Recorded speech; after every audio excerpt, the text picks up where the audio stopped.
Y luego ya Alan Watts se mete por unos derroteros un poquitín más, vamos a llamarle místicos, y una de las grandes ideas, digamos, una de las grandes maneras de ver el mundo que él trae de Oriente es esa visión, vamos a llamarle, no dualista de las cosas. Entonces, por no dualista, lo que queremos decir, y en palabras de Alan Watts queda muy claro, es el hecho de que para que haya un alto tiene que haber un bajo, para que haya un largo tiene que haber un corto. Al final... Para que haya música tiene que haber silencio. Exactamente. Al final todo es un juego de polaridades y esas polaridades, por mucho que parezcan totalmente antitéticas, se necesitan mutuamente, están en dependencia mutua y en el momento en el que uno se da cuenta de ese juego y se abstrae hacia afuera y deja de tomar bandos, por así decirlo, uno se da cuenta de que lo que hay es eso que hay. Que el hecho de partirlo en polaridades opuestas es un ejercicio arbitrario de la mente. Y es, de nuevo, es muy útil, es muy productivo y sirve para muchísimas maravillas de las que hacen que nuestra civilización esté bastante bien. Pero no viene exenta de peligros y de trampas en las que normalmente caemos con patatas. De hecho, Alan Watts nos diría directamente que el misterio último de la realidad y todo lo demás es que a todo interior le corresponde un exterior y que a todo exterior le corresponde un interior. Y que aunque el exterior y el interior son cosas diferentes, van de la mano. Son interdependientes. Esto es un poco lo que se ejemplifica en la figura del yin y el yang, en donde el blanco tiene una manchita de negro, el negro tiene una manchita de blanco, Sí. y están en relación de figura-fondo. Si todo fuese blanco, no podría haber blanco, porque la forma que tiene el blanco está contrastada contra el negro, y viceversa. Se confunden entre sí. Bueno, se implican mutuamente. Exacto. Y por cierto, un apunte aquí de que muchas veces se confunde el no dualismo con el monismo. Y aquí hacemos la distinción y le llamamos no dualismo justamente porque el monismo filosófico es afirmar que todo es una sola sustancia. Al final, la frase cliché de que todo es uno sería una representación de lo que sería un monismo filosófico. Es decir, que tú directamente eso de las polaridades y las dicotomías lo quitas de la mesa porque tú afirmas activamente que lo que hay es uno. El problema con eso es que justamente no tiene sentido plantear un uno sin una multiplicidad. Entonces, en el momento en el que yo afirmo activamente la unidad de las cosas, solamente tiene sentido plantear eso contra un trasfondo de multiplicidad. Igual que yo no puedo decir tú eres alta si no es en contraposición a que existiría la posibilidad de que seas baja. Y ese baja es respecto a lo que tú eres ahora, que es alta. Entonces, cuando le llamamos no dualidad, lo que estamos haciendo es definir el término en negativo. Entonces, es una distinción sutil, pero yo creo que es muy importante. Porque justamente lo que pasa es que cuando afirmamos que las cosas son una, lo que ocurre es que en el hecho de afirmarlo traemos por la puerta de atrás la asunción implícita de que es en contra de la multiplicidad. En cambio, cuando nos limitamos a decir que las cosas son no duales, lo que estamos diciendo es que no son dos, que no son múltiples. Es como esculpir una estatua quitando todo el mármol alrededor que no es la estatua. Entonces, la idea, y ya con esto concluyo, de momento, la idea es que lo que reposa en el centro de la idea de la no dualidad justamente es el silencio. El hecho de no afirmar en positivo algo, sino de delimitarlo en negativo y explicarlo mediante lo que no es lo que permite que en última instancia el pilar central que aguanta ese edificio esté hecho de silencio y no de una afirmación positiva, porque en el momento en el que se empieza a afirmar, por contraste, se niega lo que no se afirma. No necesariamente, pero no puede haber una afirmación pura, porque si no, no habría manera de distinguirla del resto de cosas. Llegados a ese punto, la única manera en la que se puede hablar bien de estos términos es en negativo. Y yo creo que eso es algo que en Oriente lo tienen desde hace unos cuantos milenios mucho más avanzado, mucho más desarrollado que en Occidente, y es una de esas cosas que Alan Watts importó en su momento y contribuyó a su popularización. Pero, por ejemplo, esto me hace pensar en el hecho del yo como parte del todo. Claro. Y podrías llegar a afirmar, bueno, pues yo soy el todo y somos uno. Sí, o sea... Pero entonces, ¿cómo lo tienes que decir para no caer en un monismo? Ahí está el truco, no lo dices. Ajá. Simplemente obras y el todo obra de forma armoniosa como las cosas son, por ejemplo. Pero esto, por ejemplo, tiene que ver con la continuidad de las cosas y que no son partes, sino que son una continuidad. No necesariamente, porque incluso si hubiesen huecos entre cosa y cosa... Es como el ejemplo de las semillas y los árboles, que el propio Watts lo describe en una de sus charlas. Que es que la semilla se convierte en el árbol y así hasta el infinito. Y que no son partes, que es toda una continuidad. Sí, o sea, y es un todo. En ese sentido es un todo la semilla con el árbol. Vale. La manera en que sabemos que hay una semilla es porque está delimitada contra el fondo de todo lo que es no semilla. Y luego esa semilla, sin solución de continuidad, acaba convirtiéndose en árbol. Y ese árbol es árbol en cuanto a árbol porque está delimitado contra el fondo de todo lo que no es el árbol. Y de la misma manera, todo lo que no es árbol está delimitado contra su fondo de lo que sí es el árbol. Claro. Queda muy claro, ¿eh? Sí. Lo que pasa es que la manera en que Alan Watts lo dice es un poco chocante, porque al final él acaba saltando a la conclusión de que lo que de verdad somos es el sistema entero.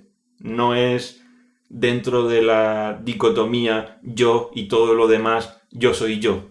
Sí. Sino que yo soy ese sistema en el cual podemos jugar al juego arbitrario de partirlo en yo y los demás. Y en ese sentido, yo soy el que respira, incluso cuando no soy consciente de que estoy respirando. Pero es que también él te diría, yo soy la primavera que hace que se abran las flores y yo soy el sol iluminando el planeta y yo soy el planeta iluminado por el sol. Explicado a medias es que puede sonar un poquitín psicótico ya directamente, porque totalmente. Dices, vale, este señor se drogó demasiado en los 70 y está diciendo cosas sin sentido. Pero la base de todo esto es bastante más sólida de lo que puede parecer en un principio.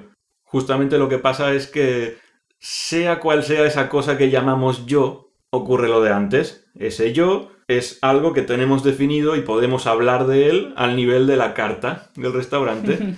Y luego está la pregunta, ¿y eso exactamente a qué plato se corresponde? Entonces, esto es otra de esas cuestiones importadas de Oriente, que es que cuanto más en detalle se mira la pregunta, más se da cuenta uno de que sea lo que sea eso que llamamos yo, no tiene un correlato claro de plato. Es como que en cierta medida el yo que somos, en la medida que es la historia que nos contamos a nosotros mismos y a los demás, es una ficción narrativa. Es una categoría gramatical, está hecha de lenguaje y dura el rato que dura la historia que nos contamos. Y en el momento en que dejamos de contarnos la historia, eso simplemente se disuelve. Y por eso mismo, por ejemplo, ocurre que el concepto de libre albedrío es incoherente. Yo esto tengo ahí mi visión, que ya trataremos más, pero por hacerlo fácil, la idea de libre albedrío es incoherente porque la idea de yo es incoherente.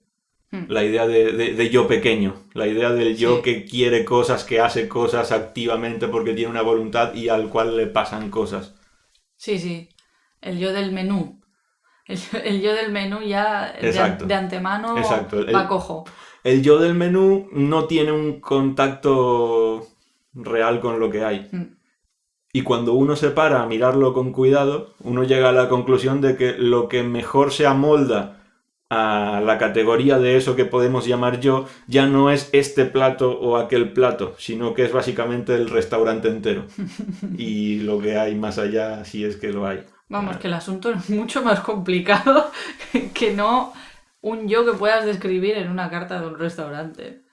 Sí, lo que pasa es que es complicado en la medida en que lo compliquemos con palabras. Yo creo que está ese punto de la naturalidad de decir, eso es perfectamente patente y evidente en el momento en el que uno se calla. Uh-huh. Ahora no me puedo callar porque estoy en mitad de un podcast. Sí. Pero eso es el consejo que damos aquí. Calmar las olas sin dar palmadas a las olas. Exactamente. Estás en La Cuerda Podcast. Cualquier significado encontrado en el programa es pura coincidencia. Otra idea que Alan Watts trae de Oriente es esta de que desde Occidente tenemos una visión más mecánica de cómo son las cosas, en el sentido de que entendemos que al final todo es como una especie de mecanismo compuesto de partes, esas partes están interrelacionadas y esto se puede entender de la misma manera que uno entiende un coche, una lavadora o un teléfono móvil. Y eso está muy implícito en el hecho de que nosotros, en nuestro lenguaje habitual, hablemos de que las personas venimos al mundo. Como si el mundo fuese una cosa que está ahí, más o menos dada, y luego de repente, ¡plop!, uno viene al mundo. ¿De dónde viene? ¿A dónde va? Pues esas son las preguntas que surgen por haber traído la asunción implícita de que venimos al mundo. Entonces, lo que Alan Watts plantea es, ojo, que en verdad nosotros no venimos al mundo, nosotros venimos del mundo. Y que de la misma manera que un manzano, manzana, ¿no? De la misma manera que... El mundo persona. Sí. De la misma manera que el manzano, manzana, el mundo persona. Sí. Nosotros somos como un sarpullidito que le ha salido al planeta porque estará en su adolescencia. Sí. Y ese sarpullidito pues tiene armas nucleares. Pero eso es otro tema. Podríamos decir que aquí abusamos de la palabra hacer y todo lo que conlleva, ¿no? Construir, etcétera, etcétera. Algo más mecánico, como has dicho tú, como si fuera una lavadora o algo que está hecho y que tiene sus partes y tal.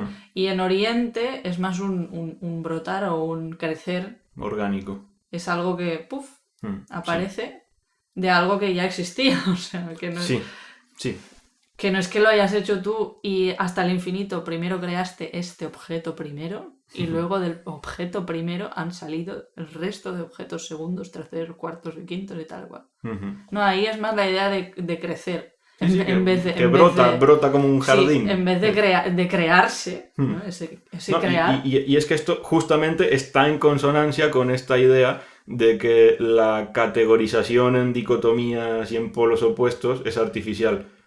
Porque partiendo de esa base, que es la cosa más natural del mundo, en el momento en el que uno se para a pensarlo un poquito, partiendo de la base de que la figura y el fondo están interrelacionados y dependen mutuamente, decir que somos del mundo nos ahorra completamente lo que te decía, todo el quebradero de cabeza de preguntar de dónde venimos a dónde vamos. O sea, eso al final es un malentendido producido por haber formulado mal la pregunta. No es una pregunta esperando a ser respondida. Es un espejismo del lenguaje. Hay que cambiar la pregunta, ¿no? En vez de... Hay que despreguntar ciertas cosas. De rebanarse los sesos a ver cuál es la respuesta, ¿no? No cambia el punto de partida. Y luego, claro, esto se puede llevar, digamos, siendo un poquitín idílicos, si todo va bien y hay suerte, y la suerte acompaña, esta manera de ver el mundo nos lleva a sentirnos mucho más integrados, porque simplemente nos damos cuenta de que no somos forasteros en este mundo. No es que por cuestiones del azar nos encontramos aquí en un frío mecanismo hostil del cual tenemos que protegernos, que es verdad que hay que tener un cierto instinto de autopreservación, pero en ultimísima instancia nosotros somos parte de ese todo haciendo lo que el todo hace. Y eso nos puede llevar a vivir una vida un poco menos neurótica, vamos a llamarla. In the words of the poet Hausmann, I, a stranger and afraid, in a world I never made.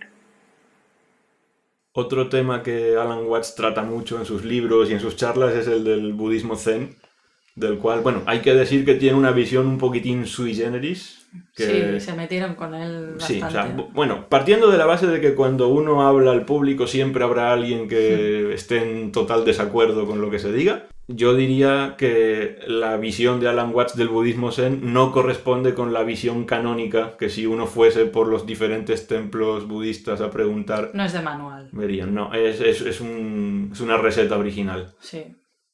Con todas las cosas que hemos ido mencionando, ya no sorprende a nadie que Alan Watts tenga un cierto gusto por el zen y que ese gusto por el zen conecte muchas de las cosas que hemos ido mencionando.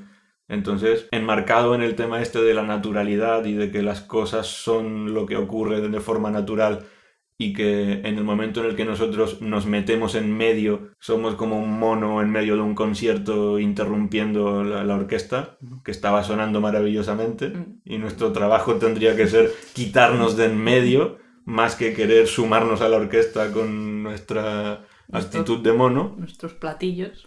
¿No? Alan Watts tiene una referencia en la que él viene a decir que el zen no consiste en pensar en Dios mientras pelamos patatas, sino en encontrar la espiritualidad en el propio hecho de pelar las patatas. Y punto. No hay nada más allá. O sea, tiene esta actitud sustractiva frente a la vida. La espiritualidad, la trascendencia y todas esas grandes palabras, esos grandes ruiditos graciosos que hacemos con la boca, están entorpeciendo el camino. Y la manera en que nos acercamos más a esa trascendencia no pasa por buscar cada vez más y más altisonantes y más rebuscadas palabras, sino en callarse, apartarse un poquito, quitarse de en medio y darse cuenta de que lo que uno es lo que está pasando. Y si lo que está pasando es que las patatas están siendo peladas, pues eso es un ejemplo de la luminosísima trascendencia exactamente igual de bueno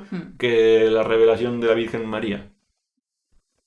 Y otro punto importante es el que Alan Watts llamaría el accidente controlado, en el sentido de que uno no puede voluntariamente configurarse como humilde, por ejemplo, o como generoso, o como feliz. Son cosas que en último término a uno le ocurren. Entonces, una persona no puede, mediante el uso en bruto de su voluntad, convertirse en lo que quiere ser, sino que la manera en la cual van ocurriendo los cambios es desde la perspectiva de ese yo más pequeño hasta cierto punto accidental. Las cosas van ocurriendo y si hay suerte el viento nos llevará más o menos para donde queríamos ir.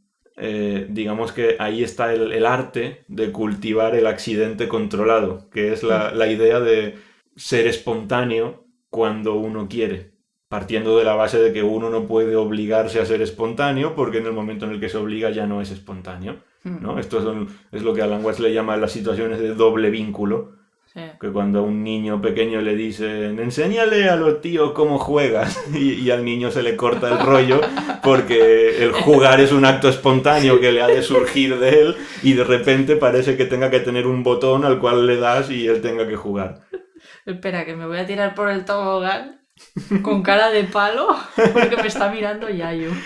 Sí, claro, no. Y esto a los músicos, a los intérpretes les pasa, que en cierta manera buena parte del bagaje de una persona que interpreta música es el aprender a ser espontánea cuando toca. En plan, tú ponte como quieras, pero mañana a las 9 hay concierto, así que mañana a las 9 tienes que estar ahí siendo espontánea. Sí, sí. Y no te puedes obligar a hacerlo. Digamos que lo que puedes hacer es destrabar ciertos nudos, quitar del camino ciertas cosas y luego cruzar los dedos y esperar a que las cosas fluyan por donde tocan. Tú en los ensayos y en la preparación al concierto tú estás practicando para que todo eso que estás estudiando te salga de manera natural y espontánea en el concierto. Que luego eso se conecta con el tema este de estar pensando en lo que haces. Como el 100 pies. En el momento en el que estás pensando mientras estás tocando en el concierto, lo que viene después ya lo hemos cagado. Porque te vas a equivocar. Ya no estás en el momento caminando con tus patitas de 100 pies. Ahora ya te vas a tropezar porque estás pensando en que viene un paso detrás del otro. Y cuando pienses, mierda, me he tropezado, vendrá el siguiente tropezón más grande. Sí, y será ya una sinfonía de tropezones. Y llevando un paso más allá todo esto, yo creo que una cosa que tiene Alan Watts de buena es que es muy simple. O sea, esto que estamos diciendo lo puede entender cualquier persona. Son cuestiones muy, muy simples, pero que a lo mejor de tan simples que son se nos pasan por alto en el día a día. Y muchas veces nos acabamos montando unas vidas súper enredadas en base a cosas mucho más complicadas. Justamente por eso, porque nos olvidamos de la sabiduría que hay en la sustracción. De que muchas veces el quitar es más potente que agregar y que cuanto más hay que sobra, desproporcionadamente más potente es el quitar. Que no vas a arreglar un problema de exceso con más exceso. Sí. Y en esta sociedad obsesionada con el aprender, que lo hemos comentado antes, una de las cosas más difíciles es saber discriminar entre esa cosa que es esencial en el aprender y todo el resto que no te está ayudando. Por ejemplo, en el aprendizaje musical o cualquier otro aprendizaje, me da igual. Pues esa sustracción es lo más difícil de todo. O sea, ¿por dónde empiezo? ¿Qué hago? ¿Sabes? Pues es eso. Sí. Y por eso aprovechamos para insistir. El mensaje más importante de este podcast no es lo que se dice, sino lo que no se dice. Desde la perspectiva de ese yo pequeño que quiere cosas, que hace cosas y al cual le pasan cosas, ocurre que nosotros podemos tener una mayor o menor sensación de control. Yo tengo la sensación de que entiendo el mundo, ella me ha dejado y yo entiendo por qué me ha dejado y eso me permite sacar una lección para el futuro o no. Pero la cuestión es que tenemos la sensación de que el mundo está ahí, es comprensible y que si hacemos el esfuerzo, una vez comprendido, estamos mucho mejor situados para navegar esas aguas. ¿Qué pasa? Que eso no es verdad. O sea, que son de esas mentiras sociales que nos contamos los unos a los otros. Es una institución social de la mentira. El hecho de que todos nos contamos los unos a los otros y a nosotros mismos que sabemos en dónde estamos, a dónde queremos ir y cuál es el camino que nos lleva a dónde queremos llegar. No es mi caso, ¿eh? Bueno, es verdad, a Laura no le pasa. Pero al resto de la sociedad... Quiero decir con esto que nos olvidamos muy convenientemente, es sospechoso, ¿eh? Esto, si uno fuese dado a las teorías de la conspiración, aquí hay una de las buenas. ¿Cómo puede ser de que seamos tan ciegos al hecho de que las cosas nunca son como esperábamos? Rarísimamente son como esperábamos. Y es que al final las cosas siempre acaban estando determinadas por consecuencias inesperadas que no podíamos anticipar. Lo cual es bueno porque eso significa que la vida tiene una componente de sorpresa y esa sorpresa impide que se vuelva demasiado aburrida. Si se presta atención suficiente, yo creo, es imposible que la vida resulte aburrida. Pero esto es algo que empieza a verse con cierta claridad cuando nos damos cuenta de ese juego al que jugamos. El juego de yo soy el respetabilísimo yo, que sé lo que sé y lo que sé funciona y te es lo bueno. Obviamente es lo bueno. Voy a ser yo malo. ¿Por quién me tomas? Por los demás.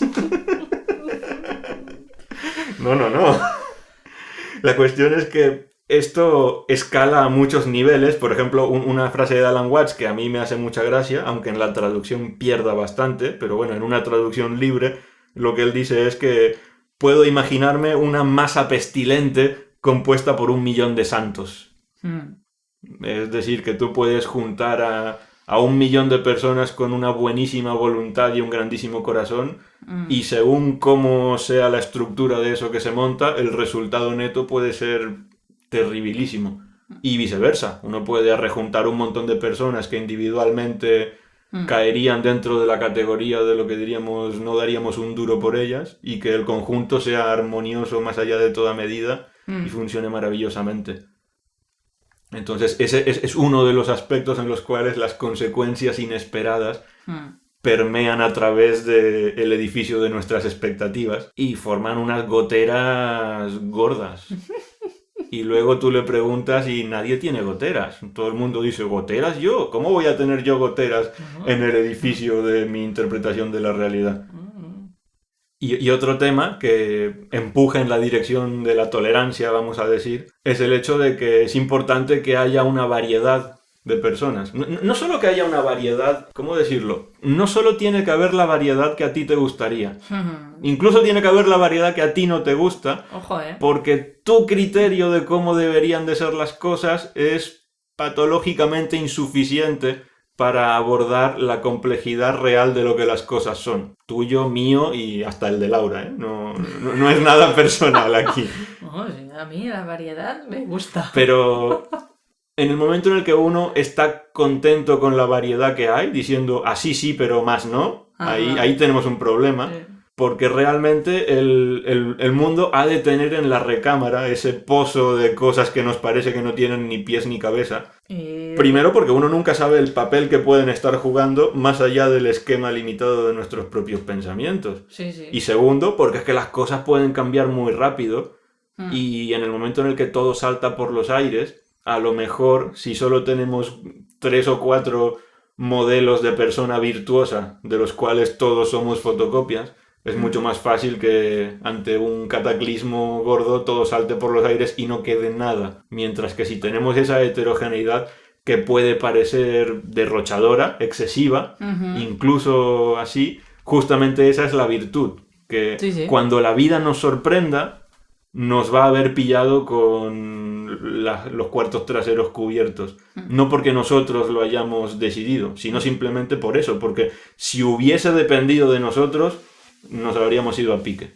Sí. Y este es otro caso en el cual uno debería de alegrarse de que las cosas con mayor o menor suerte se gestionen solas. Y el trabajo que tiene uno es un poquitín el de escorar un poquitín el barco para un lado, y izar la vela un poco. No se trata de no hacer nada tampoco. Exacto. Pero en ningún momento creerse que uno puede controlar los mares y el viento. Y de hecho está esa famosa frase que Alan Watts menciona, que es la de que el camino al infierno está empedrado de buenas intenciones y que justamente pocas cosas más peligrosas hay que una persona que está totalmente convencida de ser buena y que solamente está movida por motivos buenos. Eso es algo que Alan Watts tiene muy presente. Yo creo que es algo que trasciende a la figura de Alan Watts como orador, porque él nunca pretendió ser un ejemplo de moral para nadie. De hecho, él murió relativamente joven, después de empinar el codo bastante más de lo que los budas habrían recomendado. Sí. Tuvo varios matrimonios acabados por relaciones extramaritales. En según qué cosas, el tío no era un ejemplo a seguir. Sí. Y eso justamente es lo que lo convierte en un ejemplo a seguir. Sí, justamente su mensaje tiene más... Exacto. Con esto no estamos haciendo una apología de la infidelidad y del consumo del alcohol, sino que qué mejor manera de asegurarte de que la persona que te escucha no va a estar con el palo demasiado metido en el culo que llevando una vida en la cual impides de antemano que la gente se pueda tomar demasiado en serio lo que dices con el palo metido en el culo. En fin, que lo que hemos dicho, muchas veces cuando encontramos un problema y con la mejor de nuestras intenciones lo queremos solucionar, lo acabamos empeorando. Y a veces la mejor receta es no intervenir. Y un ejemplo que Alan Watts pone recurrentemente es el de la mente. Es como lo que decíamos antes de aplanar las olas a palmaditas. Sí.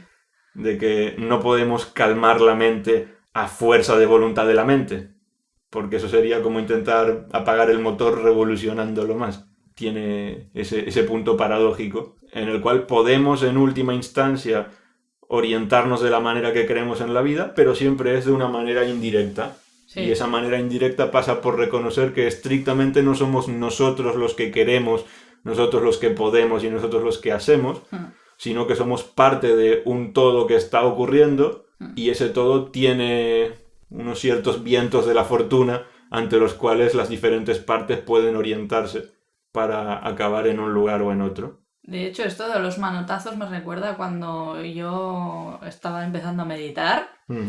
Y bueno, no soy ninguna experta, pero me acuerdo que una de las cosas que que hice, que había leído al respecto que era bastante útil, que es que, por ejemplo, tú te sientas y de repente te acometen mogollón de pensamientos. Todo lo que te ha ocurrido durante el día, todo lo que tienes que hacer, etcétera, un sinfín. Suele pasar. De cosas, sí. Y una de las cosas más útiles que podías hacer es no anclarte en los pensamientos y dejarlos pasar. Pues es lo mismo que con las olas y los manotazos. Pues en vez de, hostia, vale, está pasando esto, vale, sí, esto es lo que tengo que hacer, tal. Sí, claro. Voy a dejarlo pasar todo como si veo pasar las nubes. Y no me aferro a los pensamientos, ¿sabes? Es que, o sea, tú estás ahí y de repente, ¡pum! ¡Esta noche ceno kebab! Tienes un pensamiento. Y de repente dices, ¡uy, mierda! Estoy pensando que esta noche ceno kebab. Y ya tienes 2 pensamientos. Sí. Y las olas ya se convierten en un tsunami. O sea, eres una máquina de duplicar pensamientos. Sí. Esto, Alan Watts tiene otra historia muy chula, que es la de un hombre que se enfrentaba contra un oso. Y era un oso mágico que podía leer la mente. Y entonces todos los gestos que hacía el hombre para querer asestarle un golpe al oso, el oso los reflejaba como un espejo y los paraba todos. Sí. Entonces la cosa es que la única manera de derrotar al oso es haciendo algo que lo sorprenda. Sí. Y como el oso te puede leer la mente, la única manera en que puedes derrotar al oso es haciendo algo que te sorprenda a ti misma. Y eso es, de nuevo, lo que le llamamos el accidente controlado. Sí. Es el hecho de que uno puede soltar un momento el timón de la vida y confiar en que el barco va a flotar y se va a orientar adecuadamente corriente abajo. Y al final el viaje habrá valido la pena. No solo eso, sino que en ciertas ocasiones es necesario soltar el timón. Y no querer soltarlo es el problema. Ahí es cuando te quedas toda la vida atascada en el nivel del oso y nunca consigues pasar al siguiente nivel. El mejor lugar y momento para escuchar La Cuerda Podcast es aquí y ahora.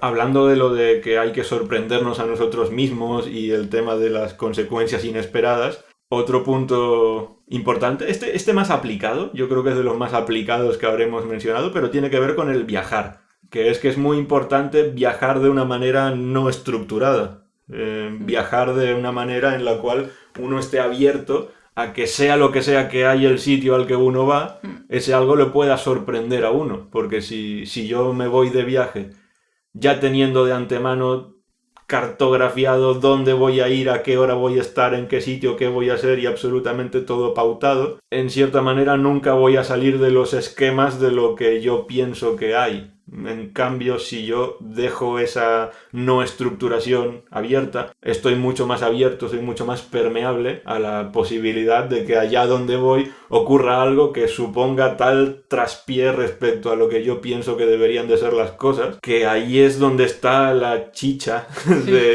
del viaje como cosa con el potencial de cambiarle la vida a una persona para mejor. Sí, que luego vuelves a casa y es eso lo que cuentas. Exacto. Esa es la anécdota. Exacto. Y bueno, yo creo que todos conocemos a gente que es muy de hiper, mega, micromanaging, planificar cada mínimo detalle. Sí. Y luego conocemos a Laura, que no planifica absolutamente nada. No, y para Laura ir a comprar el pan es una sorpresa que le cambia la vida. Puede ocurrir cualquier cosa, a ver. Uno nunca sabe dónde acaba. No, que va, vas a comprar el pan y acabas en la pescadería y después pues nunca se sabe, ¿no? Te encuentras a Fede y te cuenta una chapa y vuelves a casa con 3 anécdotas diferentes. Y 1 kilo de pescado.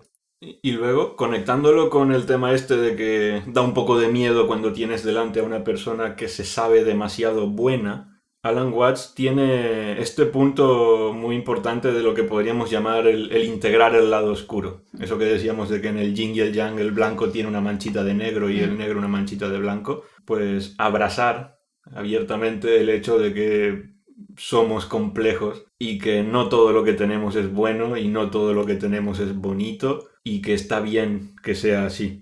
De hecho, él tiene lo que en inglés llama the element of irreducible rascality. Esto, yo no sé cómo traducirlo, pero vamos a intentarlo con el elemento de bribonería irreducible, que es decir que al final, hasta la persona más santa del mundo tiene una parte que es un poquitín cabronceta. En resumidas cuentas, y que está muy bien que sea eso así. Y además forma parte de esa polaridad inherente al mundo de las categorías dicotómicas. En última instancia, todos somos el universo, pero en tanto en cuanto somos algo un poco más pequeño que eso, entonces ya toda luz que seamos también proyecta una sombra.